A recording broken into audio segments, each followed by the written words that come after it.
Singaporeans always feel they are experts about Japanese food because they have visited Japan. To become a chef is like a marathon. It's not a sprint. Until now, I never have a proper break. Oh no. No, I'm okay. I know this is quite controversial, but a lot of people say that for F&B, the most important thing is the food. But actually, that's not true. No one think about all the things behind of the restaurant itself. By the moment they realize they're losing money. For a home-based business, it gives you a launch pad. It nurtures creativity for you to try something that you have a passion for. I think the moment you believe that your business is done is the moment that your business will die. I always say, right, chefs now, not easy. Last time you just need to cook. Now you need to post TikTok, dance. It's not easy, You have to do a lot of things, right? Hi everyone, my name is Lynette. And I'm Andrew. And if you're wondering why Daryl isn't here with us today, he's actually sick after having too much spicy food over the long weekend. But speaking of food, we are joined by two special guests who will dish out their insights on the F&B industry. And as we all know, it seems to be quite a tough year for F&B, with many restaurants and chains shutting down recently. There's a lot of discussion online about whether landlords are to blame and whether passion is enough to succeed in the industry. So today we'll cover all that and more with our guests, Alex and Jose. Can you both introduce yourselves? Hi, I'm Alex Chua. I'm a founder of a non-bank financial institution that does private lending, and I'm also a co-founder and partner of my good friend here, AC Concepts. Hi, my name is Jose Alonso, Alex partner running AC Concept, and I'm going to name all the restaurants that we have currently in Singapore. It's Culto, Spanish Cuisine, Nómada, Humo, Chenso, Toro, Two Chicos, and Barrio. And you want to see me cooking, I wait for you in Culto. Nice. Could the both of you give us a brief introduction to AC Concepts? To clear the air, AC Concept stands for Alonso and Chua. Alonso being Jose's last name and Chua being my last name. A lot of people think it's Alex Chua, but no, it's Alonso Chua. Yeah, I think AC Concept is just a consequence of two friends that they are quite entrepreneurs. And we just started 4 years ago with one restaurant business that is Culto, and all across the years we reached this point that now we are running 8 different businesses. So I understand that Jose is the chef, you do everything, and Alex, you eat and give feedback. Is that correct? Yes, that's the best description. No, he does much more than that. Honestly, we never have a line about what he need to do or what I need to do. It's true that my skills is, I'm a chef now. My background is, I used to cook in fine dining restaurant, Michelin restaurants. This is why I moved to Singapore in 2010. But we don't have a roles that, no, you will be in charge of this or I will be in charge. We just, wherever he feels that it has something to say or something to add value to the company, we just do it the straight way. We have an interesting relationship because most partnerships come from either one provides capital, one does operations, but actually not true at all. In fact, everything is underpinned with friendship and understanding, right? And a lot of times we meet each other at least once a week to play a sport, and that's our weekly general meeting. And with that, we are messaging each other all the time about ideas we have, things when we visit a restaurant, things that we find out, things that we can improve. And that's a very symbiotic relationship. So it's very hard to break it apart between who does what. But to be fair, the heavy lifting is Jose. I wanted to ask you, Jose, what is it really like working as a chef? Like the raw, how's it like? I think being a chef is a very passion job. Yeah, it's something. It's quite common that many parents they approach to me, and they ask me, "Hey, Jose, can you talk to my son? Because my son is telling me that he wants to be a chef." And I told him, "No, but the chef life is very tough. No, you will work on the weekends," and it's true. I totally agree with that. No, but I need to say that I do what I like. Be a chef is a passion, and I feel if I will born again, I think I will become a chef again. Would you recommend others to be a chef? If you like it, yes. But it's true that be a chef is a very long way. No, I always say that to become a chef is like a marathon. It's not a sprint. Marathon means that since 18 years old, I start to study in the culinary school and I start to work on the weekends on a Michelin restaurant. Until now, more or less, I never have a proper break. Oh no. No, I'm okay. Is it anything like the bear? Yeah, have you watched the show? Yeah. I don't think so. Okay, it used to be a bit more like that, but it's not at this time. So I think they changed a lot. The environment, the F&B is very, very different now. We used to work a lot, 14 hours a day, but it's okay for us because we're a group of friends. In the end, we spend most of the time together. No, we sleep right. 6 or 7 hours. We work 14, sometimes even more. In the end, we don't have much free time. In the end, you become like a family, no? And because we are kids with a similar personalities, with a similar interests, in the end, will be it's a very big fun, and they allow me to travel a lot. Basically, as a chef, I think I can work any part of the world. No, so in the show they always say yes chef, no chef. Do they say that in your kitchens? We used to. So what changed? No, yes, it's okay. It's good enough. Yes. Oh, so like what do you use like? I mean, like what happens in your restaurants right now? Like, The how most do they important for address me you? is the communication. Is to create communication because, this is something that when you come to the kitchen, sometimes we don't realize that it's all about cooking, no, but it's about efficiency. And it's true that when you don't need to look at each other and you just by the voice, you are able to communicate. You save a lot of time. Yes, chef is just to listen, to say that you listen the instructions and you can execute. No, it's not just a formal thing. Yes, chef. No. We need. It's not just for fun. It's not just to show respect to the chef. It's also because means that everyone listens the instructions and everyone they can start to execute. Right. Yeah. So I think maybe like for the both of you, like how do you guys like decide on a menu? Do you guys decide on a menu together? Actually, at the start of the restaurant, we go with the overall concept. And then after that, what we do is we leave the chef that's in charge to come up with the menu. And then we have the first food tasting, second food tasting, where we give comments about all the way from the pricing, the portions, the taste, and then plating, and iterate until we launch. Then actually, Jose does quite a bit of small touches up with the menu. Our menu changes quite a bit when we see new ingredients, we see new trends, specials. So there are small nuances in the menu that changes, but the bulk of the menu stays the same, and we keep adding new dishes and taking out dishes, and we rotate. Because our restaurants are not restaurants that we don't hope to have a restaurant where people come once a year for their anniversary or twice a year for events. We want a restaurant where people feel comfortable coming all the time, maybe once Like a to week, keep twice a coming week, back. right? And you need to give them, I mean, Singaporeans especially like variety. They don't want to eat the same thing every day. There's something that they can keep looking forward to. Correct. And it's important to actually remember that, because sometimes when customers come, if the servers actually remember that this customer actually came 2-3 times already, it's a nice touch to actually let the chef know, and you can do some slight changes. That's how I know him, right? Because I go to the restaurant quite a bit, and he will come to me and tell me, "Hey, Alex, I do something special for you today."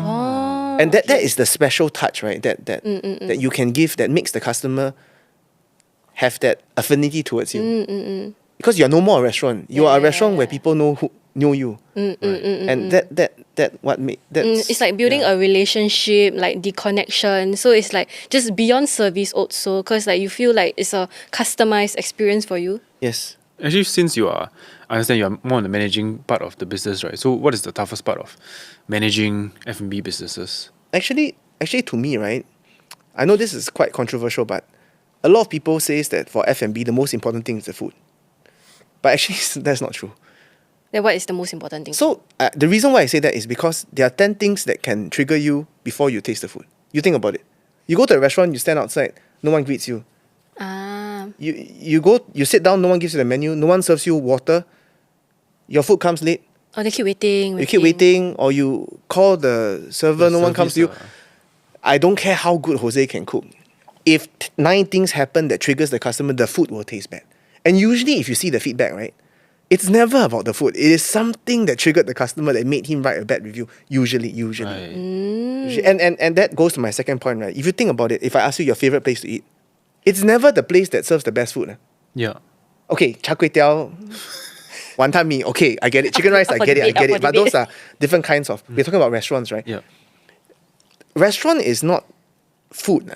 Restaurant is an experience.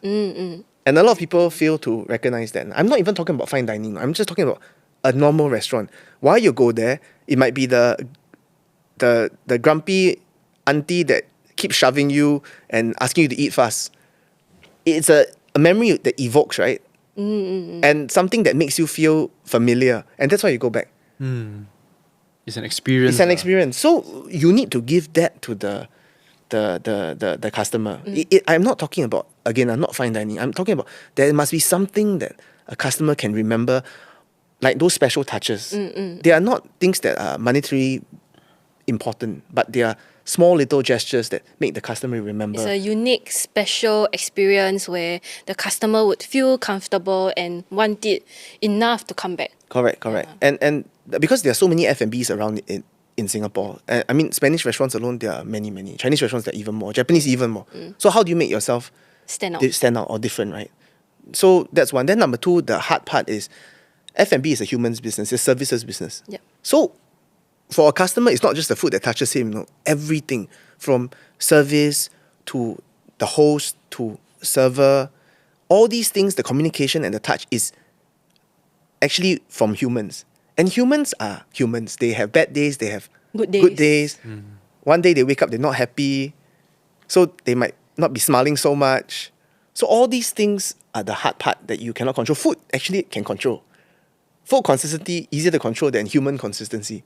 So to me, that's actually the slightly harder part, because we are a services business, right? So for us, the training of the front of house is very, very important. So that's where Jose spends a lot of time. So like I said, Jose is there cooking, actually not because he needs to cook. He doesn't need to cook. But he likes to cook. So he's always there cooking, but he's there also to see how each of the staff are, how they interact with customers, then give feedback to them. So that is the important thing, that actually the unspoken thing that he does, that is the most important. I mean, he can cook. I'm sure he's a very good cook, right? But I usually cook for him, actually, to be fair. When he comes to my house, I always cook. No, really. But I think he's too tired already. He'll just eat. He don't want to complain. He just eat. Yeah, but the main thing is, but I'm sure we can find a chef that can cook better than him. It's not hard, right? There's always a better chef. But his superpower is he's able to see and give soft feedback for people to realize, oh, actually what I did just now might not be the most appropriate for the customer, or it might be a little bit abrasive, but I don't realize it. And it's this kind of soft probing and soft feedback that actually makes everyone better. Okay. So Jose's special power is to look at the finer details and to try to elevate the customer's experience. So like, what's the most recent feedback you gave to your staff? For me, it's just to have a common sense. But common sense is not very common. So I know. This is the topic, no? I think it's you need to be able to read the needs of the guests for any time. When the moment they come to the restaurant, you need to try to see what he expects from you, no? I think sometimes that when the people say, no, the food is amazing, no? I say, yeah, how it's supposed to be, no? And the moment you come to my restaurant, I want to be sure that the food is what you expect. But it's how we can make your experience that, for example, you come for business. You have a quiet table and you want maybe a corner that you want to have a nice conversation. Okay, we need to see that, hey, this table is the one that you feel comfortable, or you want to give you another one that maybe there you're a bit more quiet. Yes, basically it's always how you can go one step far from the customer expectation. Or when you offer there a table of 5 and the portion is just 4 croquetas, for example. You offer, hey, you don't mind, can you give me one extra, and you can share between all of you. These small details, they will make customers that they feel special, no? So you say you both run a few restaurants, right? Have they all been successful from the start, or which one has been more successful? Actually, no restaurant. Okay lah. So I tell you, right, Kuto to be funny. Okay, so I have friends. So the first day we opened was Valentine's Day. Oh. So what I did, I called all my friends Wrong day. to come on that day. And it was a fixed menu, and they came. And my friends were so pissed because, okay, number one, you must understand that Spanish food in Spain is different from Spanish food in Singapore. The flavors are much stronger. How is it different? Maybe you can... So much stronger. So example, right? In Singapore terms, it would be called heavier and saltier. Heavy and salty. Heavy and salty. That's what Singaporeans always feel if you go to Spain and eat the food. So my friends came and you could see, right? I was there also. But I saw their faces, they looked at me and they're like, Today is not the day. like and the funny thing is this, right? I have a good friend, I'll not mention his name. He refused to come back to the restaurant. Even to today? No. For 3-4 months he refused. Oh, okay. And he's a good friend, so he don't tell me why. You right? break But up he with- refused to. No, he luckily all wife already, so cannot break up. Yeah. So what happened was then feedback, feedback. My wife would give Jose feedback that we understand, but my dad would give feedback like it's too salty. It's too. And it takes a lot of humility for a chef to actually listen, and that's the problem, right? Okay, that's the opportunity and the problem because it's. Then you start feeling hurt, right? That people don't like my food, but it's actually not people don't like your food. Everyone has preference, right? So do you want to cook for the people that understand Spanish food, that like Spanish food, which is like that, or you want to cook for Singaporeans that like Right. Spanish food in the way they like Spanish food? So you always have an idea, right? But reality and your idea is usually not same. Have to tweak. And then you end up tweaking. So we had a new restaurant that we launched. And we thought it was a good idea, but when we launched, it's a Japanese, Spanish kind of food. But when we launched it, the problem is Singaporeans always feel they are experts about Japanese food because they have visited Japan. Yeah. Ooh. So when they ate our food, I give you an example, there was this dish that was tempura. And when I ate it, it's my fault, right? I ate it, and then I told the chef, I said, hey, this one, very hard and crunchy, not light. Then she looked at me and she said, do you know where tempura came from? Then I'm like, Japan? No. Tempura is a Portuguese name, tempura. It was introduced to the Japanese when the Portuguese came. Oh. And this was what they ate, the snack. And this is what I ate as a child. Oh my god. This is my version of that. I mean, quite confrontational. So I said, okay. So I went to read up. And it was true. So the tempura we eat is the The Japanese version, but the origin of it is not Japanese. So tempura itself didn't originate from no, Japan. no. Oh wow. Okay. My mind's blown. But for me, I'm okay because I love food. So I went to spend half an hour talking to ChatGPT and understanding literally all this, right? But she had 15 minutes to explain to me. But you don't have 15 minutes to explain to a customer. Normal Singaporeans- Customer said, not good, go. That's the problem, right? So actually, Jose can explain about that piece because he spent a lot of time tweaking that restaurant. I think restaurants is I always say, it's like a baby, no? Yep. Until he's born, you don't know how it will be his personality, what you can expect, how you can help him, no? In the end, when we start a restaurant, we always believe that we can make something that they can make customers to come to the restaurant. But after you start to realize about the setting of the tables, the colors, how people dress, how the people see the restaurant, and also the lighting, the music, the smells, the colors, and after comes to the food, no? Even the uniforms, all these small details is the ones that they make customers to feel comfortable and to justify the money that they are going to spend. That is always a process, and I always can say, it's like maybe they take between 6 to 1 year, if you ask me. Until now, opening, I think, 14, 15 restaurants in my career, I didn't open a restaurant that for day one is exactly the same until today. All of them, they always you change. What Alex mentioned before, we question ourselves how we can improve for guests to have better experience. And that is, I think the moment you believe that your business is done, is the moment that your business will die. Oh no. So you have to keep tweaking lah. Always. So on that note, right? So in 2024, more than 3,000 food businesses were shut, and that's the highest number in almost 2 decades.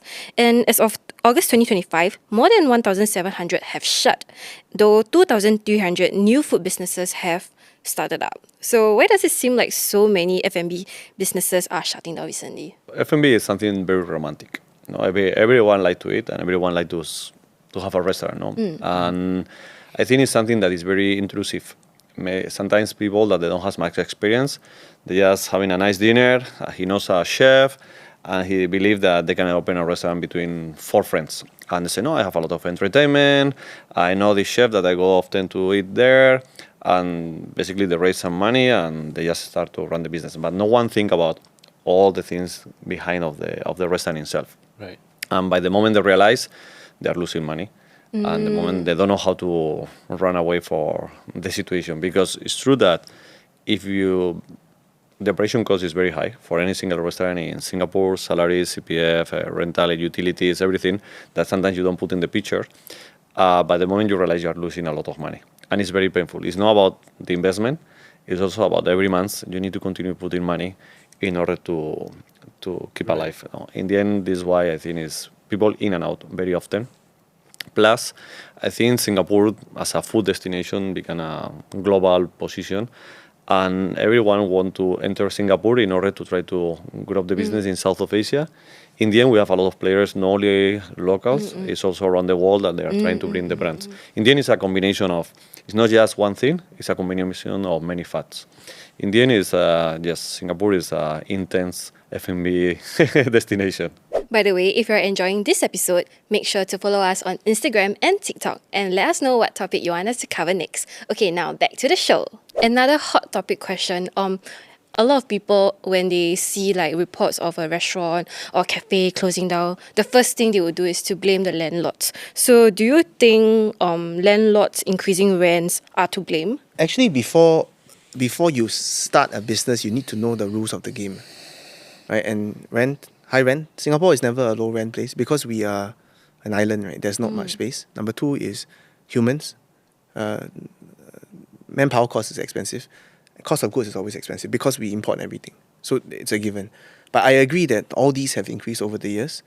But I also feel that you can't really blame someone for thinking for themselves. As a landlord, what's your goal? Your goal is to profit, right? Just like our business.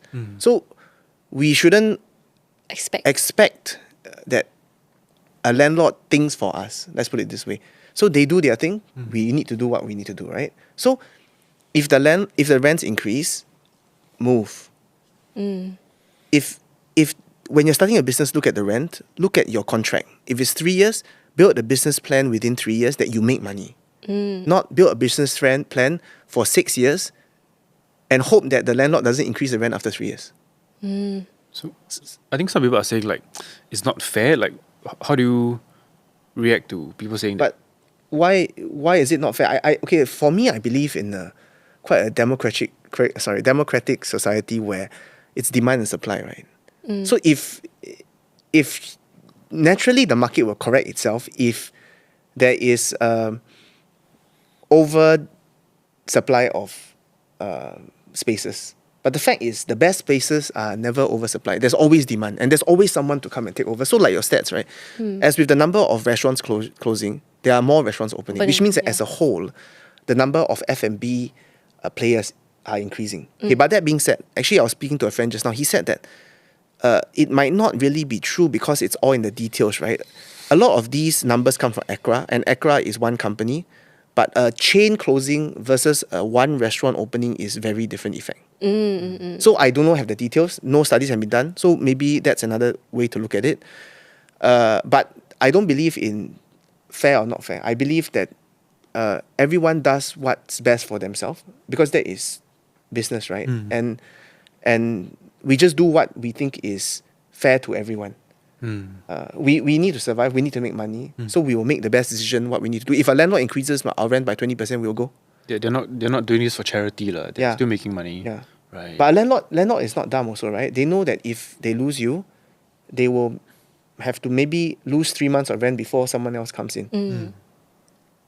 So like we actually have quite good relationships with our landlords. Yeah. They are quite reasonable. And I realized that generally most people are quite reasonable.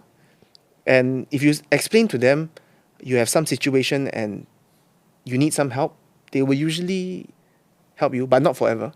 Right. Yeah, but it's our job to make our business profitable, not the landlord's job. Okay. So, I mean, that's not just landlord, right?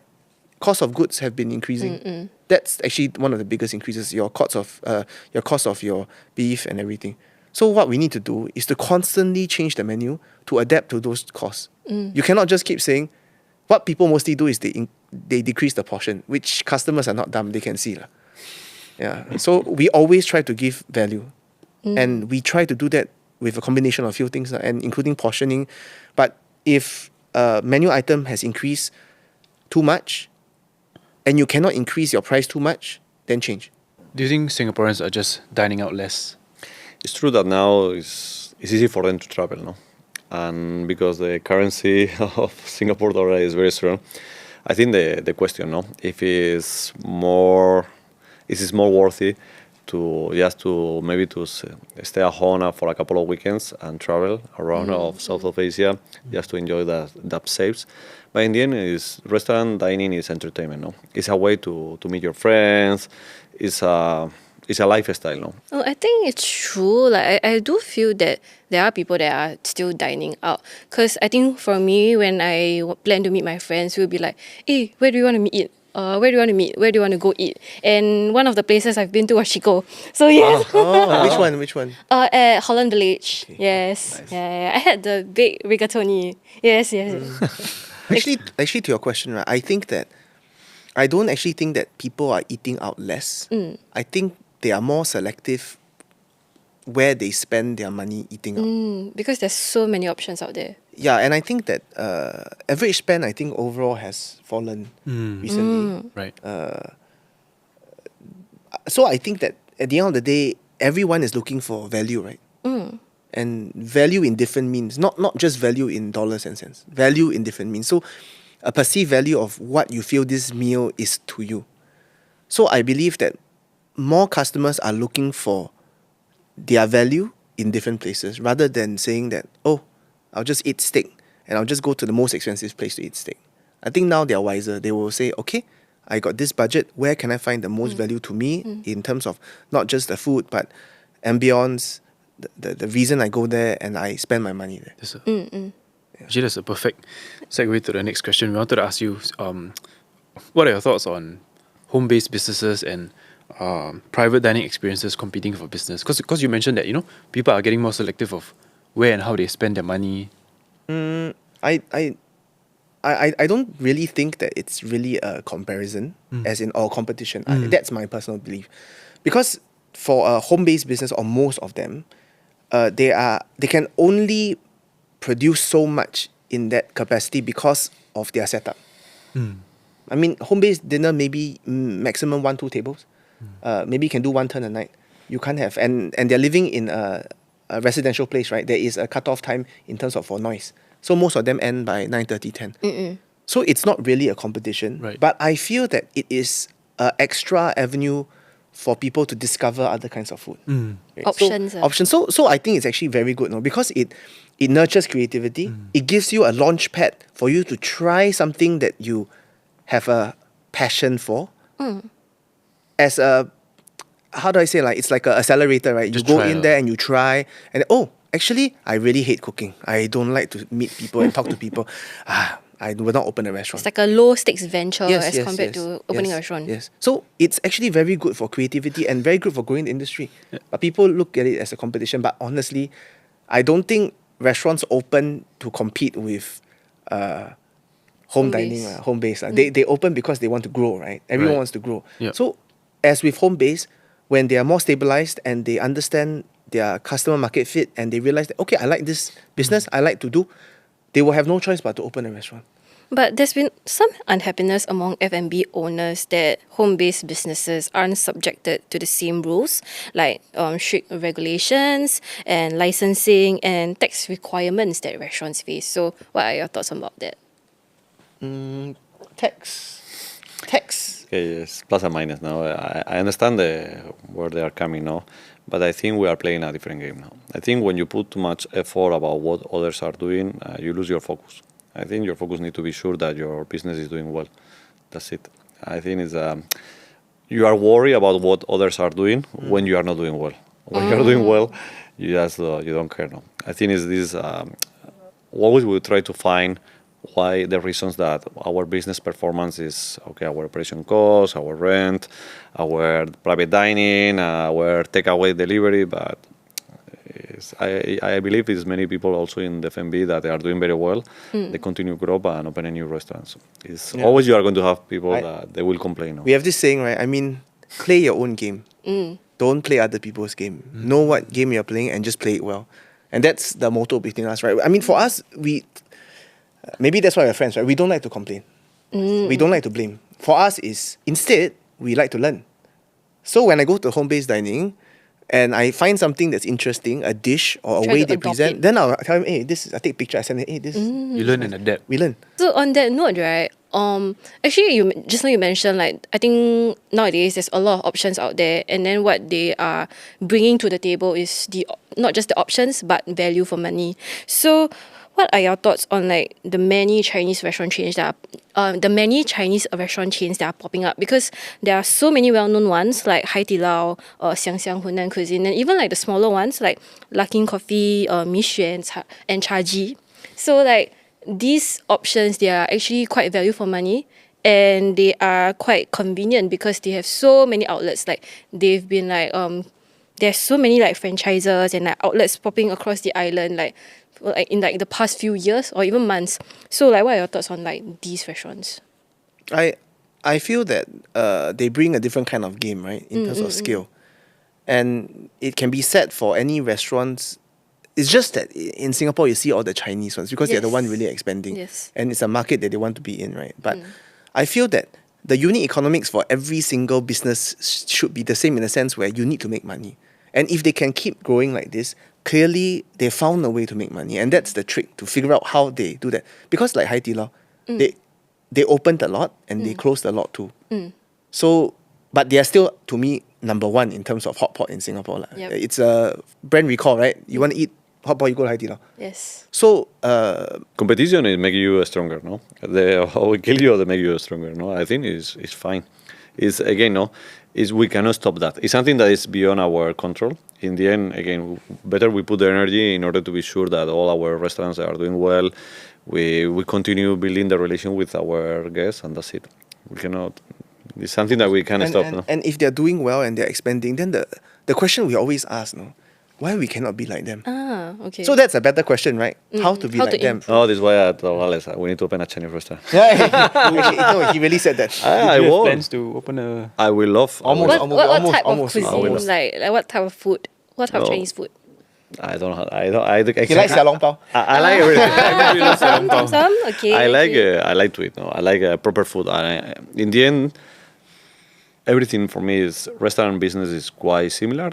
Again, no, we are talking about cuisine, but I think, as he mentioned before, no, that the restaurant business is not only about food; it's about other elements. In the end, I can put a lot of energy to be sure that the other elements are good enough, and we find someone that they know how to cook Chinese food.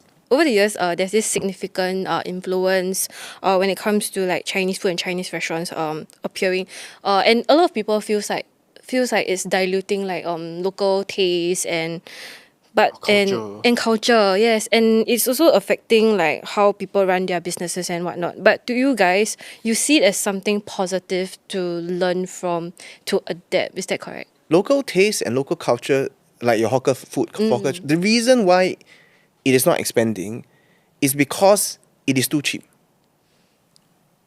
I know that's very hawker very food should be no, more because expensive? why should okay. This is quite funny. A friend of mine who runs a very successful zi cha store came to me and said something very funny. He said, very unfair. Your paella, you can charge $20 and people say worth it. My clay pot rice, I charge more than 15 people makes noise. But my ingredients are better than yours, And I cook a la minute. We do also lah. Which is actually quite true, right? There is a perception that Chinese food or hawker food needs to be around this price. It's not as... Yeah. But you must understand, right? If you want hawker food to thrive, you must allow the people making the hawker food to make a good living. By earning more. By earning more. And the only way to earn more It's for is for consumers consumers to to pay more. willing to pay more. Why should a chicken rice be $5? Okay lah, now it's how much already? 6, 7. About there. Depends on which chain you go Yeah to. lah. Why should a chicken rice be 6, 7? You go to any of your big chains, how much is a meal? Like 20-ish. Mm. No, okay, it's controversial, but I feel that demand and supply, right? It is. So if you can price a bak chor mee at 8, 9, some do already, Yeah. 8, 9, 10, 12. Bak chor mee and pasta, What's the difference? All the Michelin ones. Actually, on controversial topics, moving on to another controversial topic within the F&B industry, what are your thoughts on food influencers or critics and how they Impact the industry. I see you have a lot of opinions. I think restaurants were always in a tricky situation, no? Because of social media, everyone has the opportunity to question, no, about how is this experience, no, and sometimes can be true. Sometimes just want to be just because they want to like to complain. Sometimes when the people come to the restaurant, no, and maybe they order one tapa and one paella, they are able to say if the restaurant is good or not. Again, I'm not a social media person, and I really trust the things that I try. This is why when someone says, "Hey, you must go and try this restaurant," okay, I will go and try, and I will have my personal opinion. Yep. But my personal opinion don't mean it need to be the same as everyone. No? What is your opinion, Alex? No, again, right, this is, it's a new, I always say, right, chefs now, not easy. Last time you just need to cook, then maybe serve. Now you need to post TikTok, dance, sing. This guy needs to act, do makeup. Not easy, you know. You have to do a lot of things, right? Become a talent. Then on top of that, you need to take care of influencers. And now everyone is influencer, right? I mean, from micro influencers to big influencers. And at the end of the day, the most powerful thing a restaurant can have is word of mouth. Right. Most powerful. Right. So for us, it's always very simple. Who is important to us? Your Our customers. customers. We keep our customers happy. We make them super happy. They will introduce. So a lot of our customers are referrals. We have a lot of corporate customers, and they actually come from referrals. And they go there for a corporate event. Then after that, they come back with their wife or girlfriend to have a meal. Right. That's our kind of customer base, and we keep. Doesn't matter your corporate, doesn't matter your size or wallet spend. All it's good customers. Then before we move on, maybe can the both of you share any final words of advice for young people who are looking to enter the industry? Maybe like a line or two. Maybe you can start with yourself, Jose. For me, try and don't be scared. Try and don't be scared. Yes, I think it's maybe because it's my personality. I always very entrepreneur in my life. No, for try sports. I think before I decided to become in the soccer, I try karate, judo, everything. No, I like to try until you know what you want to do. It. No, I think for business is the same. You know, if you don't try, you never know. And I know sometimes the consequence of try is time, it's money, it's emotional things behind. But I think it's a key. You need to always try, and from there you will see you are able to do it, no? And from the mistakes you will learn how to do proper next time. I think it's just try. Okay, that's good. For me, very simple. Find a good partner. but one thing is interesting, right? You before you actually open a business, most people go through internships, learning, and school. But for F&B, most people just jump straight and open a restaurant, right? So I believe you should try first. Try work in other restaurants. Train under people to understand how. Train under successful people and successful restaurants. People that do it properly and learn from people. The best way is to learn already, then slowly try.